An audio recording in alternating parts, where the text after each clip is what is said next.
learn more about her. But first off, for those who don't know, I'm Britt, the guest co-host on numerous episodes. Check them all out. And then we have the OG, triple OG, Mr. Random Gaze, not your average agent. What's up, y'all? And last but not least, we have Michelle Turner, who is a digital product creator. She's going to teach us how to get it done, what all it takes to get it done, and how it can benefit you. So, Michelle, welcome. Thank you for having me. Thank you. Let's hit that right time one time. So I like to ask, tell us, where are you from? Tell us about your hood. Yeah. Okay, awesome. Well, I'm from right here, not too far from here. I'm from East Cleveland. That's what's up. I currently live in Houston, but born and raised East Cleveland, Ohio. So, Shaw High School? Yes. Okay, so Yes, part of life. Yeah. Only way. Okay, that's what's up. Only red and black we know. Okay, that's what's up. That's what's up. So let's start from the very beginning. Let's start from the very beginning, like the origins. Were you in high school? Were you that? Did you always have an entrepreneurial spirit, or was it something that was cultivated? No, not at all. Not at all. No. So I have a very entrepreneurial family.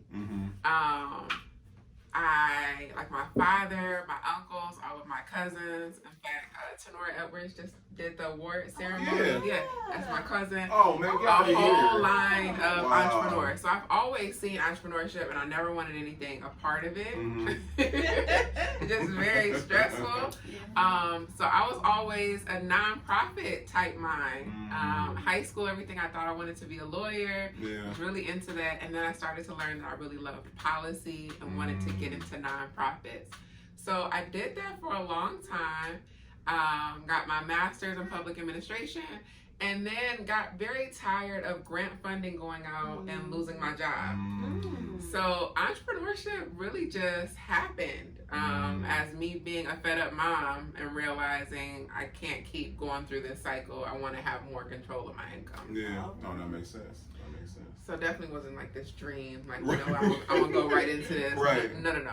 No, but like I feel like it kind of felt like oh, here it go, you know. Yeah. It was kind of use what's in your hands. All right. So, that kind of moment. Let me ask you this then. With that being said, then how did the whole ebooks, digital products come into play? Okay, so Conscious Consulting originally just started off as we help you with your ideas and we bring them to life. Before I did Conscious Consulting, I worked with youth that were incarcerated, and I also worked as a compliance manager for an agency in Cleveland that centered around youth homelessness. So that was always kind of my passion work, the things that I did. So my first contract for Conscious Consulting was actually a child development program. It was to help a school get rated with Step Up to Quality. And so I pitched that. And this is something I really want to stress to anyone that's thinking about going into entrepreneurship. Use what you already know. Like somebody's already paying you That's a whole gym. $40,000, $50,000, $60,000 a year because they think you know something. Take that and run with it. So our first contract, my job told me that my last day of work was going to be like in 7 or 8 days, right? And so I spent those 7 or 8 days trying to figure out like where is our money going to come from.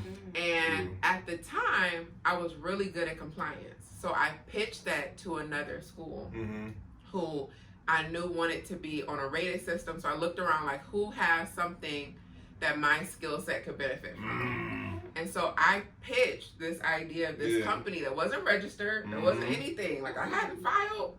But you see the need though. You see the need though. I saw a need, and so I pitched it to them, and it landed as a $7,000 contract. That was our first, like our first thing.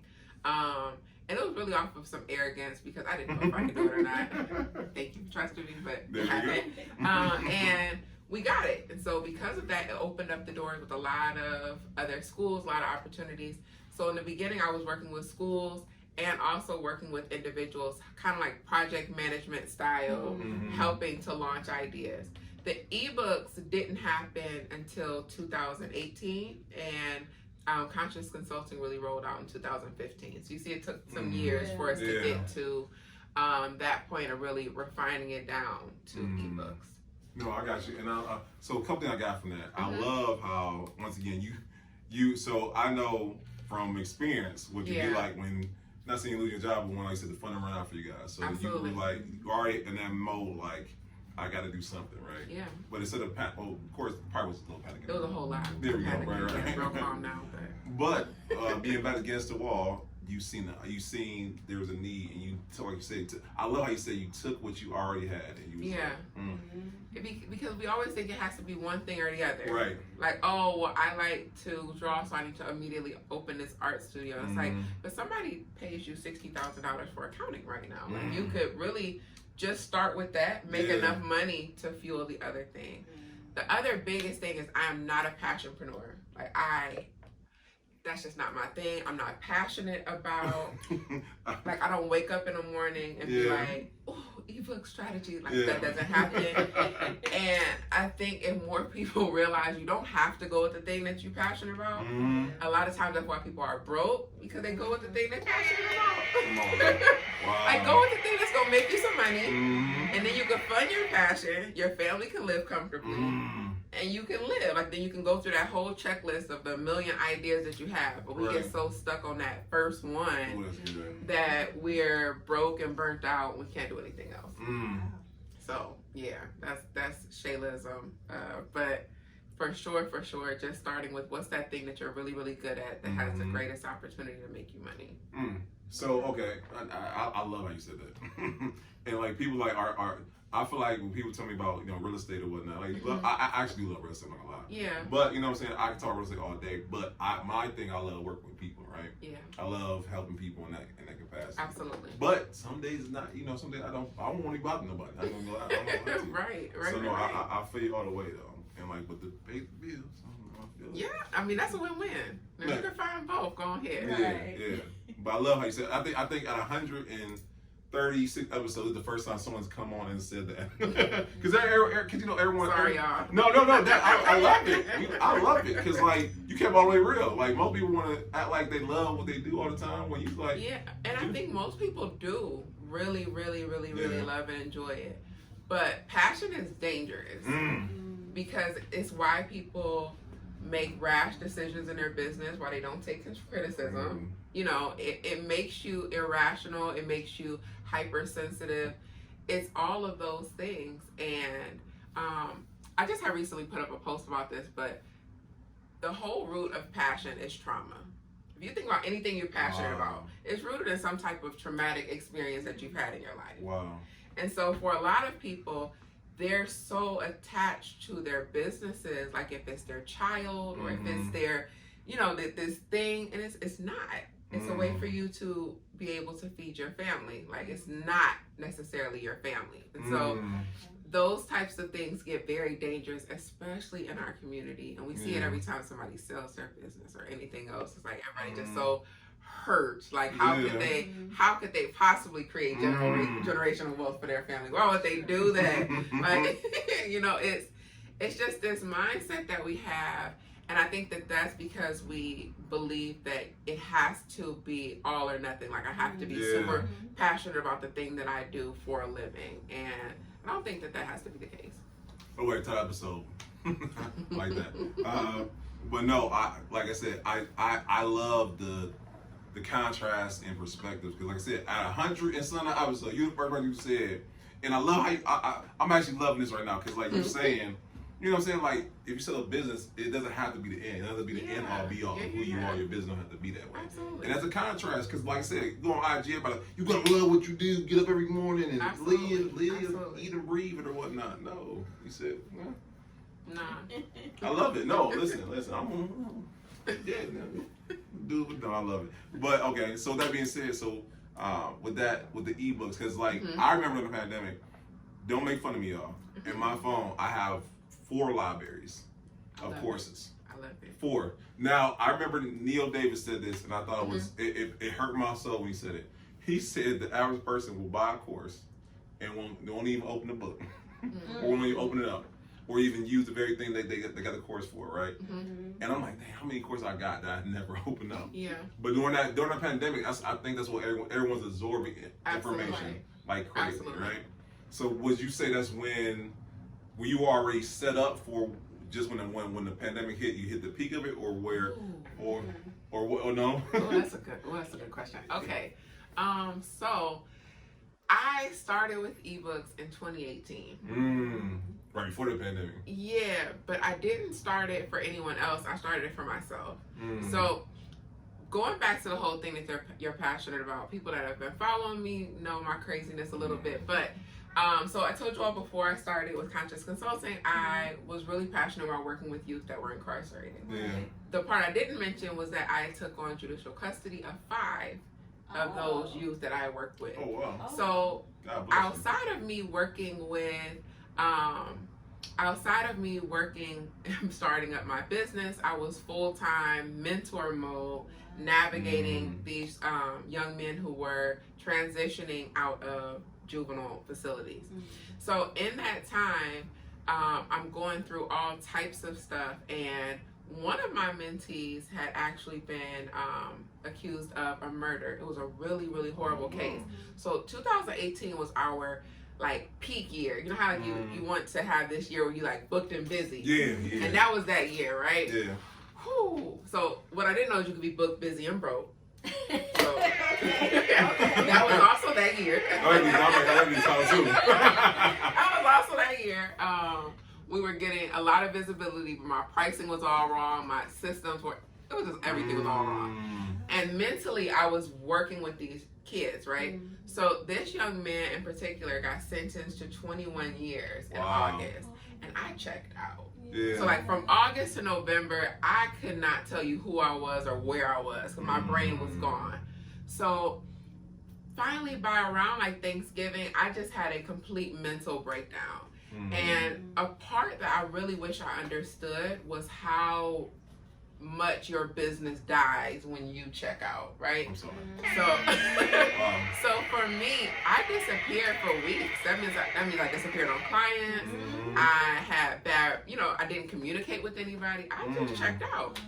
And so when I finally came to, like 3 weeks later, and not exaggerating, 3 weeks later, I started to really realize that I had to do something different. Like I could not expect myself to be this robot that was always going to be present.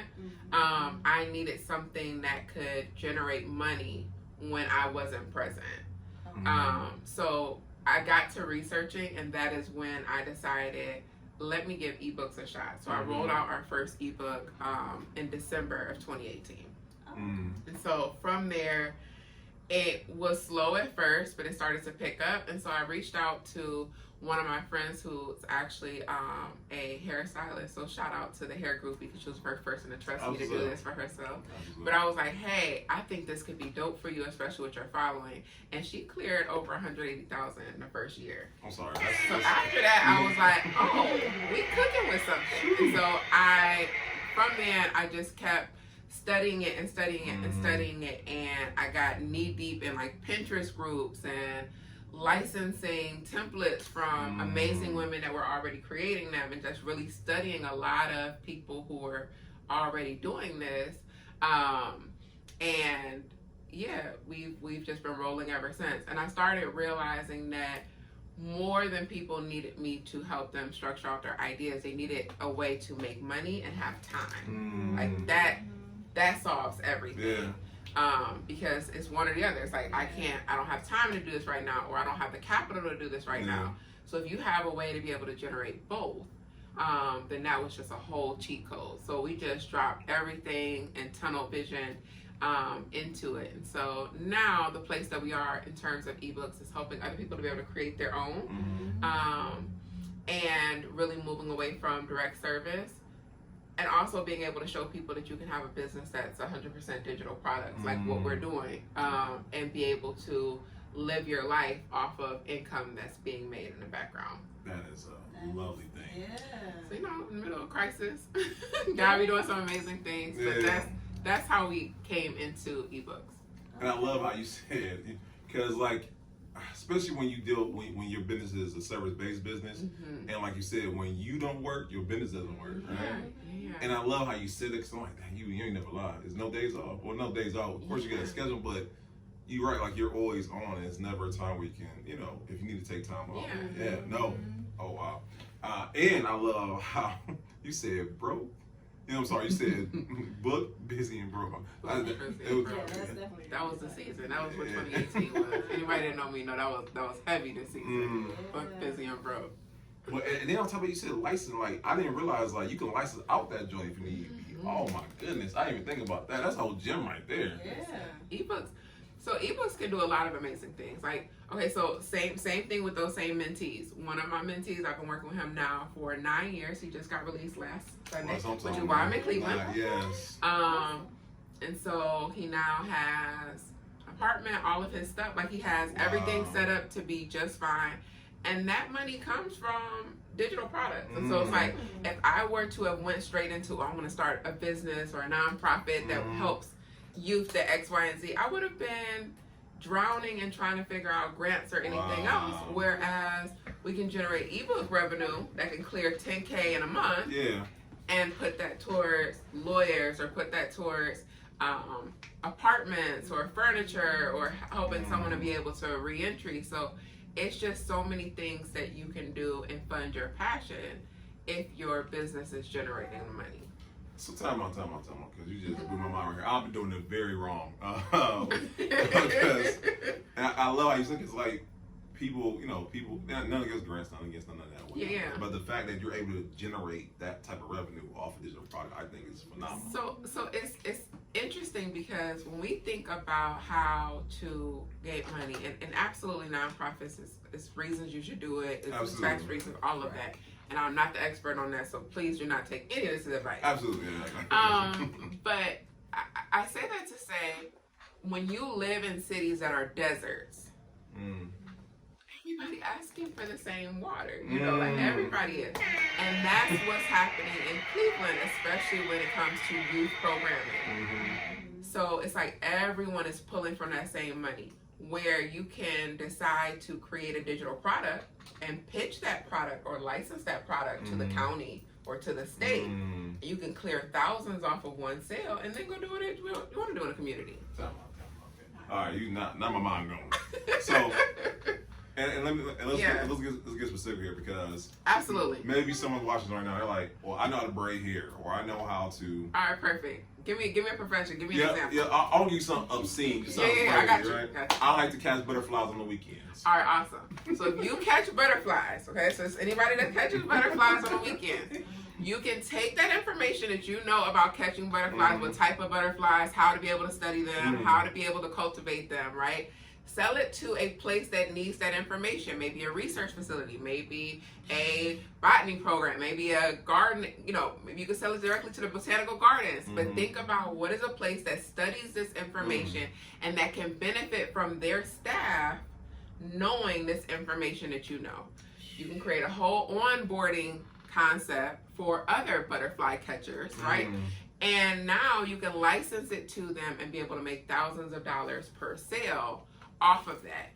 And it's funny to me because people are like, oh, I don't know if I can make that. You brought that, can I cuss? We try to keep PG-13. Okay, thank you. You brought that crappy resume to those folks and they paid you $60,000. Yeah. Imagine what you did if you had a well-crafted ebook. So I gotta hit this one. Oh man, because I'm doing this wrong.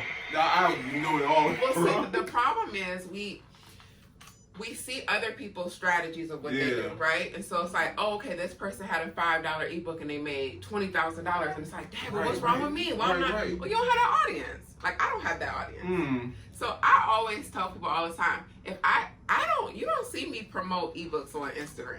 You don't. No, why? My Instagram following isn't buying those ebooks. So instead, I position them on Pinterest or I license them to schools. Like, those are the things that we do to make the money. So you have to have volume, okay? So I want everybody to think about what's your audience. Either you have volume in people or you need volume in dollars. So if you have a lot of people, you do a low-cost ebook.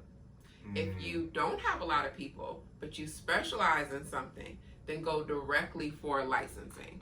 That should be your only focus. You should be going directly to organizations. You should be going directly to schools, directly to foundations even. And with licensing, it's just you creating. You can even go to other businesses, right? So one of well, it's actually 3 of them. It was 3 ebooks that we had that didn't do nothing. Okay, so I need y'all to understand that even me creating ebooks, sometimes them things don't do anything, and they just weren't a good fit for my audience. And so they just sat. But the beauty of digital products is you can always repurpose them. And so I pitched them to another company who has an audience that is different than mine, but they still offer similar services. And I pitched the ebooks and offered them the rights to be able to sell and use the ebooks, right? So they bought these 3 ebooks off of me for $3,000. They've been selling them like hotcakes, so I know they cleared that $3,000 within their first 30 days. But it wasn't doing anything but sitting on my computer. And it ended up helping to pay for Disney World. So, I mean, everybody won, you know.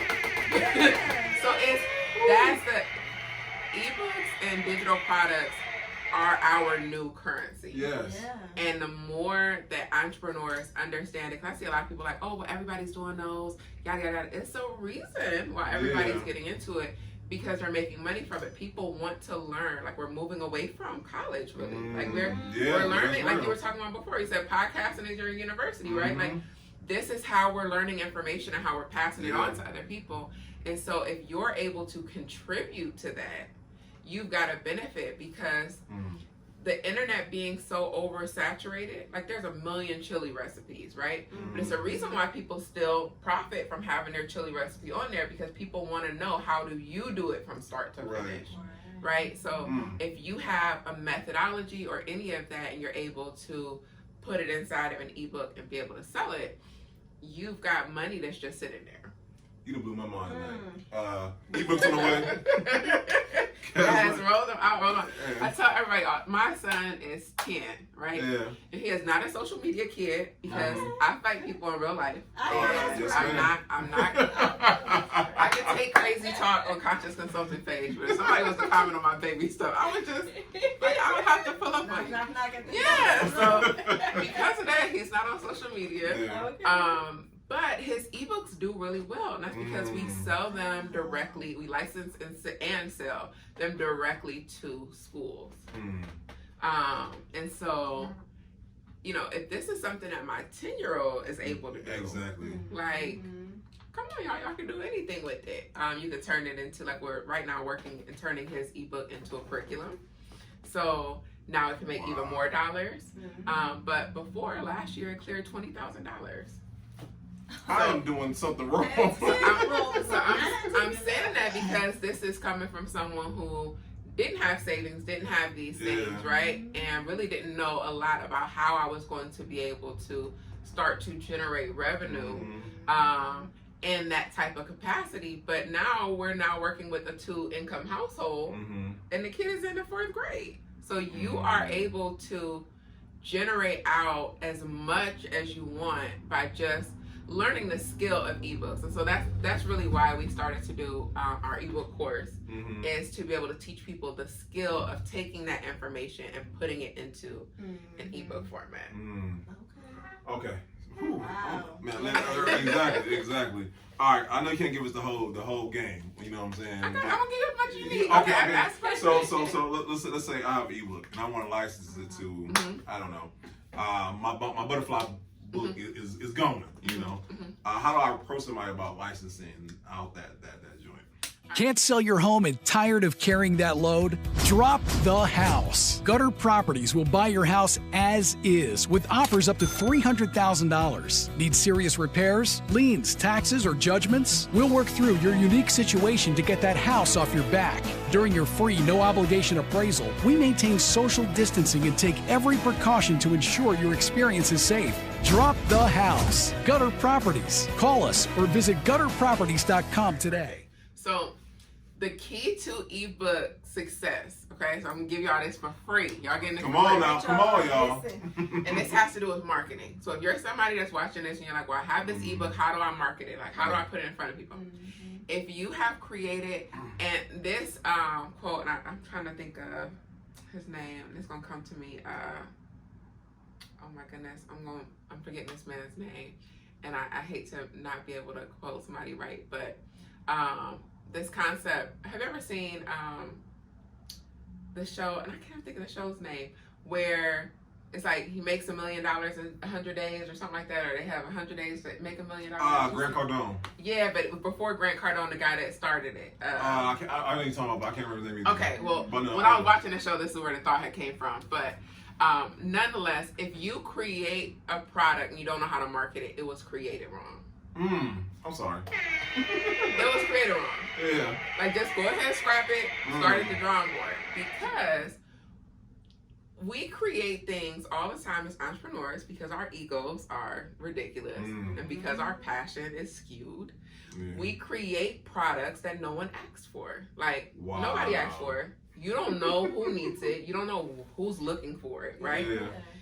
So instead, the reason that our ebook course and our methodology has been so different is I teach people how to be able to identify that first before you start developing. Okay. So for example, if you know that you want to license a product to a school, you can look at their public records of their board meetings and find out who have they hired recently, what are their issues.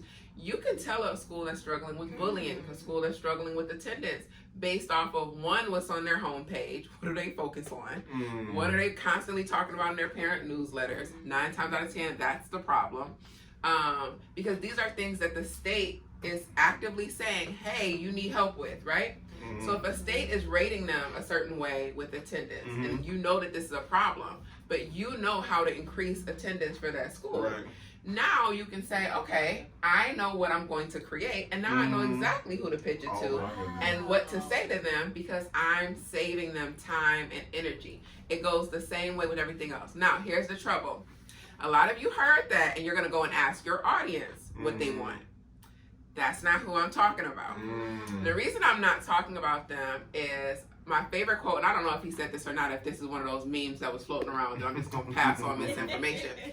But there was a quote that was supposedly by Henry Ford that said, if I asked my audience what they wanted, they would have asked for a faster horse.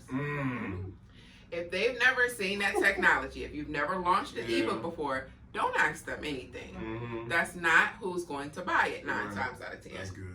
Because your audience knows you for something different, right? So it took a very long time for Conscious Consulting's audience to start to purchase ebooks from me because they knew me for something different. They knew me from working directly with them. They knew me from, starting ideas.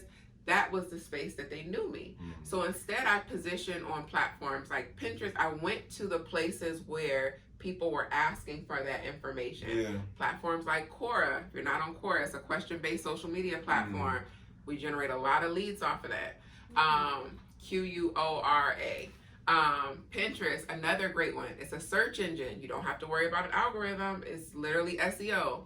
So there's so many other platforms that you can begin to position yourself on that will bring in and generate sales. And that is how you begin to see. Or I use a platform, answerthepublic.com. I'm not into this. Answerpublic.com is a platform that you can go on. They ain't gotten slick here lately. You can only do one search for free, but one search a day, you can still make it happen. Or go ahead and get the pro version. This is some finesse in the but it's worth getting the pro version. So answerthepublic.com is a platform where you could type in a particular topic, and it's going to pull up and generate for you the top asked questions about that topic. And then it'll tell you what shows up when people ask these questions. So you're literally seeing what people are asking you for. And then you know exactly where to sell and who to sell to because you already know who's in need of this particular thing. You were giving well,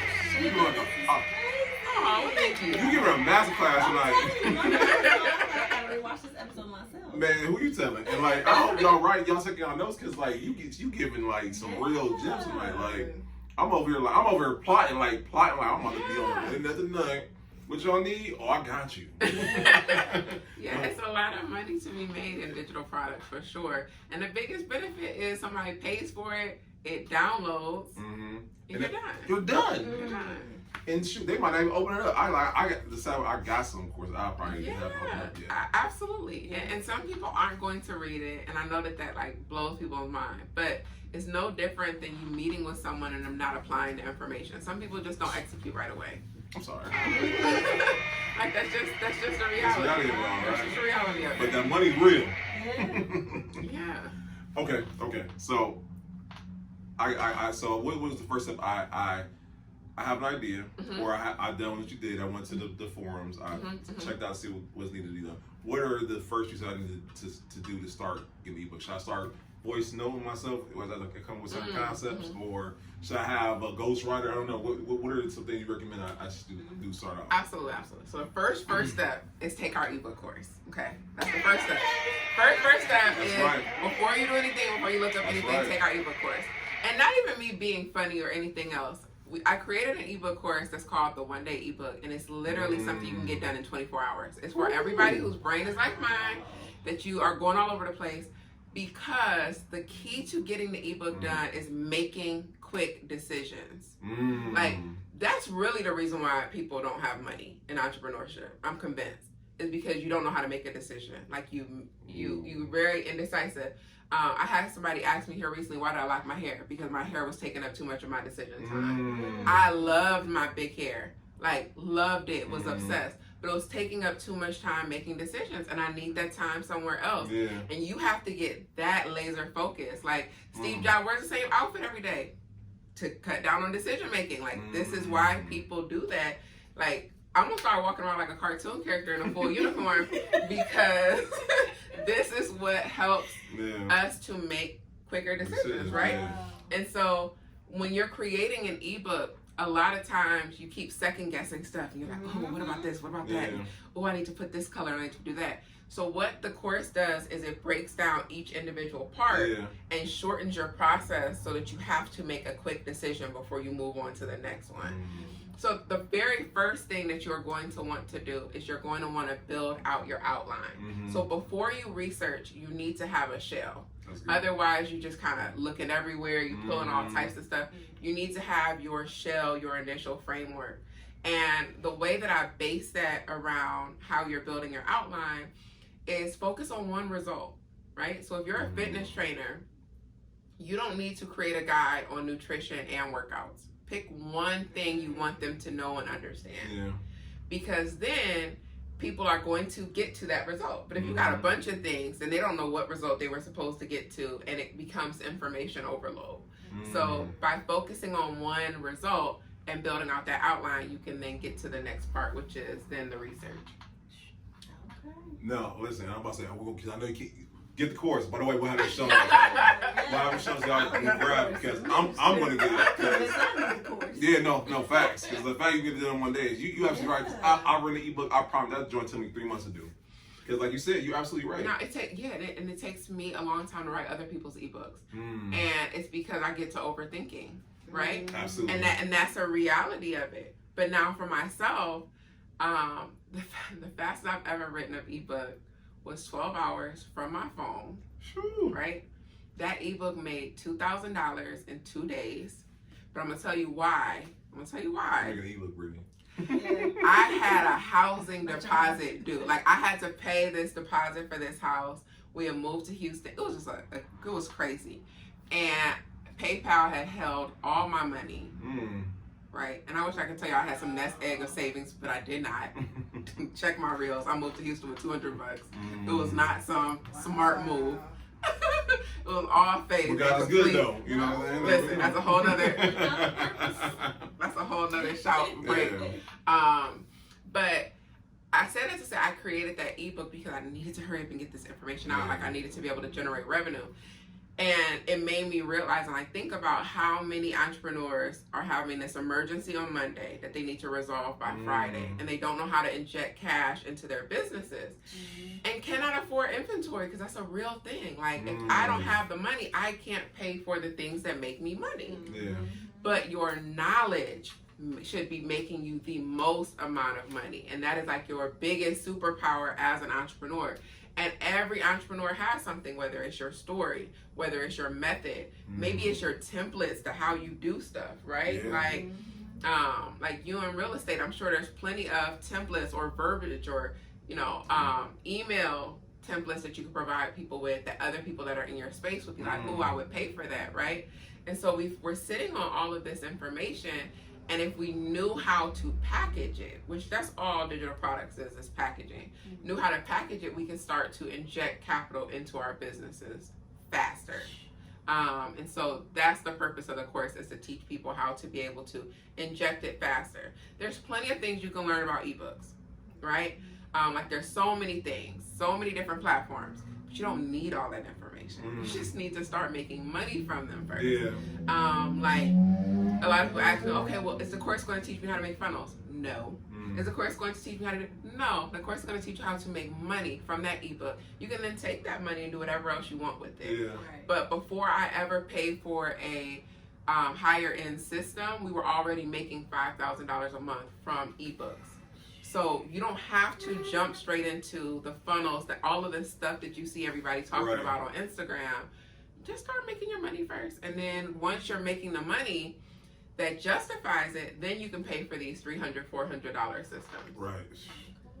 I don't offend nobody we have on the podcast so far, but I've never been in a hurry to buy someone's course before. I know, right? Oh, thank you. I mean, it's so real, because this solves so many problems, like you said.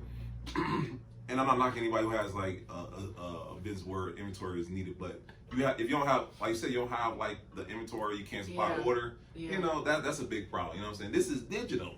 Yeah, and COVID showed us how necessary it is to, even if that is your business, you have to have something else. Like you have to have something else. Even with me doing digital products, I'm realizing like, okay, you have to have something else. Yeah. Because then you're just no better than having one income, right? Yeah. And so by being able to start to create and monetize from your knowledge bank, you can consistently create information and constantly put it out there. So question, because and once again, this is why I tell Sarah on podcast, because you have a question that you want to ask. So I have an ebook, right? And let me tell you how I messed up, right? So I did, like you said, I have a little following, not a lot. Yeah. And I sold the course, right? I sold I think I sold mine for like $30, right? Right. I sold on Gumroad. Nothing. Okay. I'm sorry. My mom brought a book.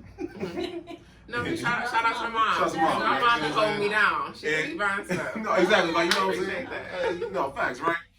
And I blasted out to the people on all social media platforms. Nothing, you know. What's the ebook? It was how to repair your credit, because I had Okay, repair my own perfect. credit. Gotcha. I was trying to show people how to do their own. Cool. But I think, like you said, I think I packaged it wrong. I'm thinking now they don't make wrong. They don't make wrong. Still my idea, but it's a cool because y'all not gonna do nothing about it. I'm thinking now. I should package it for real estate agents to help them get more clientele, and like, hey, you want to get more clients? Show them, help them with their credit. Booyah! This is the ebook. Absolutely. So the funny thing is, and this is an entrepreneur thing, right? And this is a pro and it is an absolute con in the case of ebooks. We focus on solutions, right? Yeah. Your audience does not buy off of solutions. They buy based off of their pain, right? So one of my favorite entrepreneurs, who is right here in Cleveland, Terdon DeVoe, one of my favorite people in the world. Come on, pull up. Yeah. I actually see her right after this. I'm gonna send her y'all way too. Yeah, that's what's up. Y'all get her on here. That's the gem. Okay. Y'all air my stuff a little bit before. Yeah. Okay. Yeah. Thanks. Yeah. She's gonna make me look like a rookie. But she is a digital marketing just genius. But I'm bringing her up because I love when she talks about painkiller versus vitamins, right? And so one of the things that she taught me is that there's businesses that have painkillers, and then there's some that have vitamins, right? And a vitamin is when you offer something that's good for people, right? So this is for when you're like, oh, well, you know, anybody can use this. You've got a vitamin. Vitamins have no urgency to it. So like right now, if you've got $20 in your pocket and you need your one a day, you're not gonna race to Walgreens to go and get a vitamin. But if your head starts hurting, you will pay for a painkiller. Your audience is looking for painkillers. Now, Tylenol is terrible for you, folks. But you don't care about none of that. You want the pain to stop. Yep. Right? You go to the doctor, before they ask you any questions, they're trying to make sure your pain stop. You need to make sure your audience's pain stops. And so for you, what is their pain in terms of their credit? It's not the fixing their credit. That's the solution. Yeah. What's the pain? That they can't get that house, that they can't get their car, that they're paying a crazy interest. Man, you ain't never lied. I can't. My brain is like overload right now. That's what your title should Yes. be. That's what your grasp should be, because that's what people are looking for. Yeah. Right? Anybody can teach me how to fix my credit. Can you teach me how I can get into this house for this amount of money? Can you teach me how to, because this is what I'm in pain. This is what's keeping me up. This is what I'm thinking about. Ooh. This is what my brain is looking for online. Yeah. And so when you can speak to the pain, that is what, like the inside of your ebook, great. Now we're getting into the solution of it, right? Like one of my favorites is when fitness experts, and they're like, okay, I want to create this nutrition guide. Great. No one is going to pick it up because they don't know that nutrition is their issue. Right. Right? They just want to lose 10 pounds. So, great. Teach you how to lose 10 pounds. You open up the ebook and now I can break down and give you the information because you actually are ready to digest it. But in the beginning, you're looking for that pain. So really being able to step outside of our solution boxes, right? Like, oh, this, like me. I know that ebooks is a solution for a lot of people's problems, right? Like a lot of people talk about, oh, my issue is marketing. No, it's not, honey. You could actually make that same, you could get one sale a month and make enough money. But you are trying to make $10 sales instead of $10,000 sales. And it's very possible for you to just get a $10,000 sale, right? And this is why I'm running away from working directly with clients, because somebody can hire me to create a curriculum for them and I can charge $5,000, right? Or I can create a curriculum myself and I can license it to a prison for $50,000. Which one y'all think I'm going to do, right? So it's so many ways to make money using the same amount of effort, making more money using the same amount of effort, if you know how to do it. So even me knowing that, my audience doesn't necessarily know that that's the solution. So I have to speak directly to their pain point, the not having the time, not having the revenue for what they need for their business. Now we can talk about the solutions of the ebook. But your audience is first looking at the pain. That is a gem right there. So deciding so once you've figured out what pain you resolve, who sees it as a pain? Yeah. Right? So who sees this thing as a pain? Is it other real estate agents? Is it individuals who are at certain age and certain income? Like who exactly sees this thing as something that's keeping them up at night or costing them money?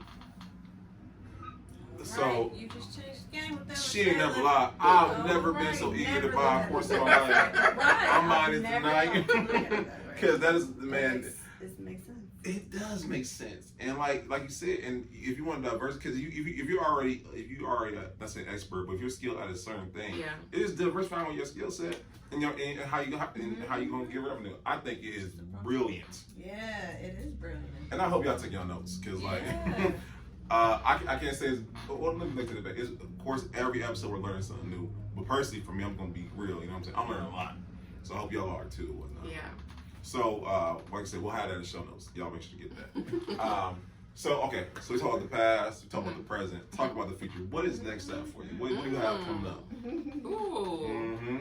All right, so we just rolled out our digital idea bank. And so my goal is to have somebody hold me accountable to this, because it's supposed to have been done. But now I'm going to say it out loud in front of people. That's right. Oh, yeah, that's right. That's right. So I have 100 ways to make money with ebooks. It's actually our freebie that we give people. There is over 100 ways that you can make money with ebooks. So I have been creating 100 different training videos for each of those different ways to make money with ebooks.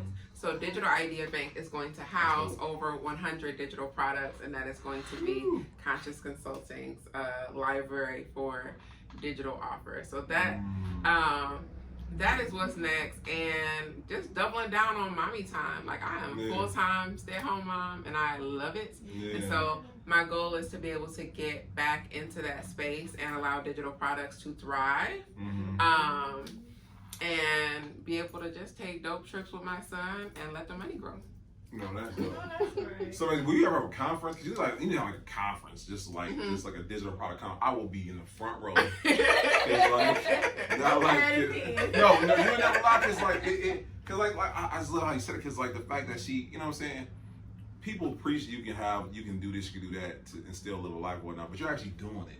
Yeah. You know, and I love the fact that you can do. Once you create it, it's out there. It's done. Of course, you can revise it, add to it, but the overall bulk of the work is already done. But it's really, I want to be really honest. It's from failing a lot and realizing what your strengths are. Like I am really bad at follow up. I'm really bad at things that are required of a one-on-one consultant. Yeah. Right? It drains me. For example, I just said like helping my mentee. I just disappeared for a week to go and make sure that this kid got that he's good. And I'm always gonna do that, folks. Like this is me. So because of that, I know that I needed to create a business that was conducive to that and let your individual skill set work for you. Like I'm a researcher. So because I'm a researcher, it allows me to know deeper information about this particular space, or it allows me to be able to approach this differently than how other people approach it. Or because my background is public administration, I know how to operate in state systems, and because I know policy, it makes it very easy to do licensing stuff. So take those bits and pieces of like the parts of your past life, if you will, like, and don't throw them away when you become an entrepreneur. Like, how can I add this to what I'm doing so that it gives me the advantage over my competition?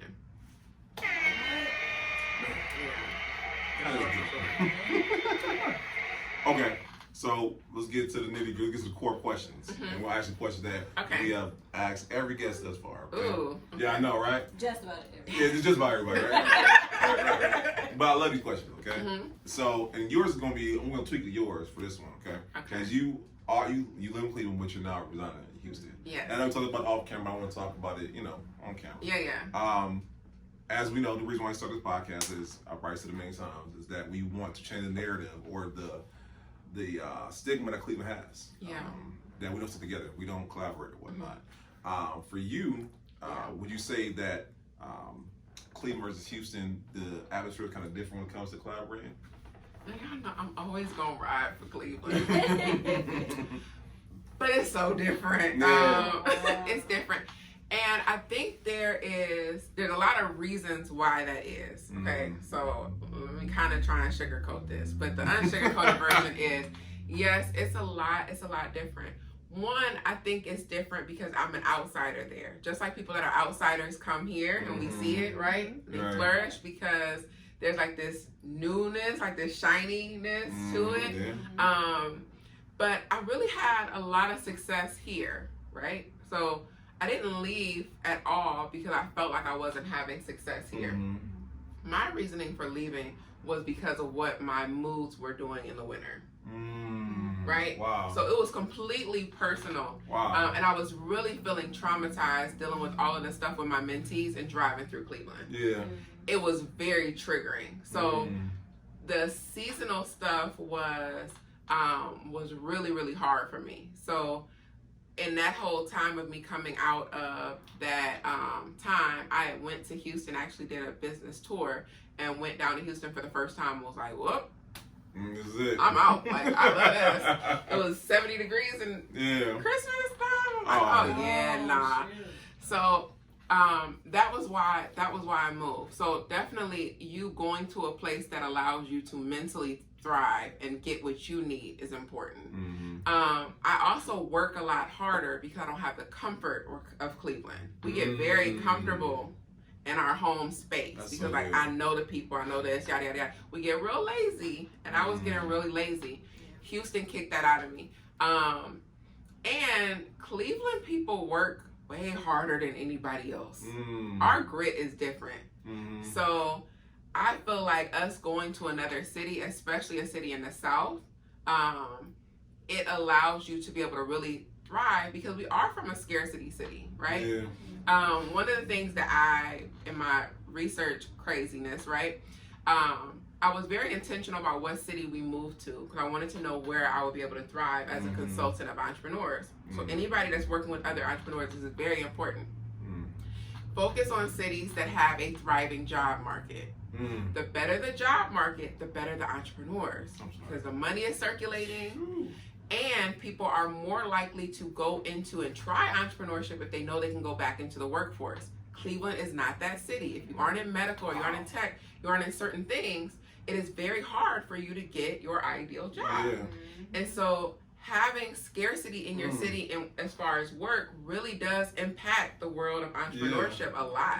I never thought about that. Wow. And Houston has a thriving ecosystem. And so that's why collaborations flow so seamless there. And it's a lot more collaborative to me, just from the surface level. And not because Cleveland doesn't attempt to be collaborative. That's not even the thing. It's that there's more money to flow. There's more opportunities. There's more people. And so you're able to do that a lot freer. Naturally, you want to put your friends on, right? Like you see something, you want to put your friend on. Well, that's what happens in Cleveland. So we end up with the same 6 people on flyers every. I'm in line. Sorry, I wasn't. No, but that's funny. I'm involved. Yeah, because I wasn't supposed to, you know. But if it just be it. No, but I get it. I get it, kid. You know, this literally that birth is podcast. We were tired of seeing the same 6 people getting, not necessarily getting a shot because they rightfully got it because they've done the work, right? And they called at it, but it's like yeah, it's hard to be able to feel empowered. Like I can do this too. Yeah. When you aren't ever seeing anyone look at your particular brand, and it's one of those things where when you get to be in spaces where there's more people and it forces you to look at a greater scale. And it's again why I'm stressing digital products, because luckily, because we were getting digital before we left, we already had clients everywhere, right? So we weren't just dependent on one city. That part is really necessary because when different things are happening in that city or money is changing or anything else, you have an opportunity to still be able to profit and to generate. Listen, I think 136 episodes. That's the that's the best answer we had this far. Because that was very, very, I think game changer. It really was. Yeah. And I like you said, because Cleveland is a scarcity city. Like like we live here, we know it. But I like to think the tide is changing a little bit. Oh, it's changing a lot. Like even from, I feel like when I live here to even visiting this last time, it's incredible to see how entrepreneurship is thriving. Yeah. Like it's very intentionally being focused on. And it's really refreshing to get to see. No, that's good. But it definitely is something I think has changed a lot. That's good. Okay, so this I keep on saying every question is my favorite question. This really is my favorite one. And the reason why this is my favorite one because when we look back and we look, man, look at Sheila, she's doing her thing, right? The legacy question. And the reason why I love the question because I remember watching, y'all know I say it all the time, watching this Nipsey Hussle interview, and unfortunately, we know he passed away. Yeah. But he talked about what he wanted to accomplish, or he wanted the legacy to be, and not only did he did it, he exceeded it, right? So my question to you: what do you want your legacy to be for you as an individual, but then also individual for everything connected to you for your businesses? It's a good question, right? Yeah. I want my son to be good anywhere. Like, I want like people like in the community, like any community to be like, oh, because of his mom, he's good. Like that's really, that to me is the most important thing. And for him to really understand that you are responsible for your neighborhood. Like you are responsible for the neighborhood you live in now, the neighborhood you came from. Like you are responsible for your people. I'm really, really, really, really big on children and their access to safe adults, right? And that's something that's super, super important to me. That's something that I'm focused on in everything. And so, above business or anything else, because business can come and go, honestly, for me. That's nowhere near attached to my legacy outside of funding it perfectly. It's the having that ability for like children to be like, this was a safe space, or I respect or appreciate the seed that she planted. That's good. That to me is hands down would be my legacy part. No, that's a great legacy to have. No. Okay, and this is the one for the audience, not for the audience, but it's for, I feel like the best interviews are where you have some takeaways, right? You've been dropping gems like nobody's business, okay? So what are 3 takeaways you want someone to watch tonight? Because I'm pretty sure it's young man, young lady watching this tonight, and they're like, man, I want to do that. What are 3 takeaways do you want them to have from your interview? Okay. 3 takeaways that I would encourage you to have is I'm going to give you 3 ways to make more money next month. Okay. So by utilizing digital products. All right. So let's see where I'm gonna pull this from. Okay. So the first is identify how much you want to make. Like, do not go out with the mindset of whatever you're creating that I'm going to sell as many as possible. If you tried that at a sales job, they would fire you. You have to have a target or you don't hit it. So decide how much you want to actually make, right? And one of my favorite things or reasons I say decide is not make a choice, decide. That means kill off everything else and commit to making this amount of money, right? Then identify how many things you can actually sell within a month period. Like, be realistic with yourself. Like, with my particular audience, how many can I actually sell? Because for some of you that could be 10, for others it could be 100, but really think about what is a feasible number for you. And then based off of your amount that you desire to make and the number, come up with your price point. And then whatever that price point is, create a digital product that coincides with that. If it's a higher price point, create a course. If it's a mid price point, so if I'm saying higher price point, that means over a couple $100 course. If it's mid, and I'm talking about, let's just say 50 to 200, then that should be a webinar or a training, okay? And if it's less than that, then it needs to be an ebook. And then identify what is the biggest pain that you, this is probably more than 3 things, sorry. What's the biggest, keep going. what's the biggest pain that you kill and convert it into that thing? You do not need systems, you don't need anything else. If you have a course, and you don't have a platform yet, run that bad boy live. If you have a webinar, you don't have a platform yet, run it live. And if it's an ebook, y'all already know where to go. I got a whole course for that. But this is what you are going to create and put it out there and sell, and you're going to generate revenue. Listen, I'm gonna say, this has been a great interview. Thank you for having me. No, listen, and like when you hit us up and was like, hey, I'm in town, I'm like, y'all better get that. Well, I appreciate it, because you reached out to me a long time ago about it. No, it was like a trifling amount of time ago. It's cool. But you was like, let me know when you're in town, and I just. But you remembered us though, so I appreciate it. Yeah, I was like, you know what, I'm gonna do good this time, and hopefully they have an opening. So I appreciate it. Listen, then I call you like, hey, Brittany, yeah, you think you'll be available Tuesday?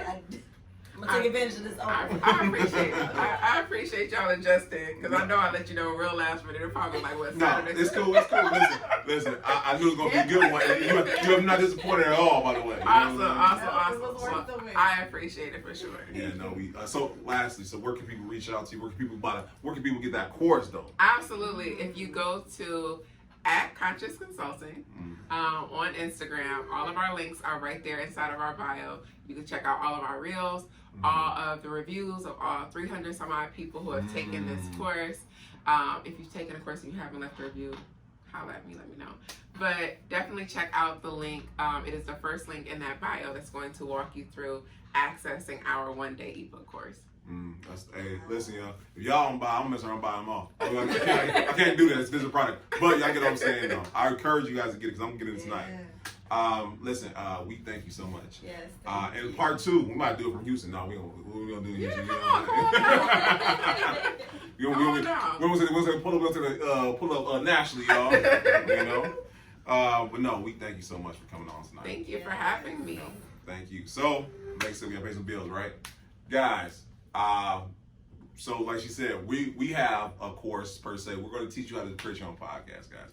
July 15th to the 16th, 2 days, guys. We have some information. It's going to take 2 days to do it, right?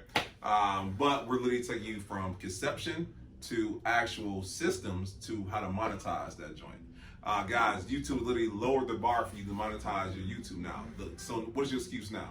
If you have idea of what you want to do, why not make money like she said? You know, so we're showing you a different way how to do it. So guys, listen, click the link in the bio, get your tickets, $25. Can't beat that, you know.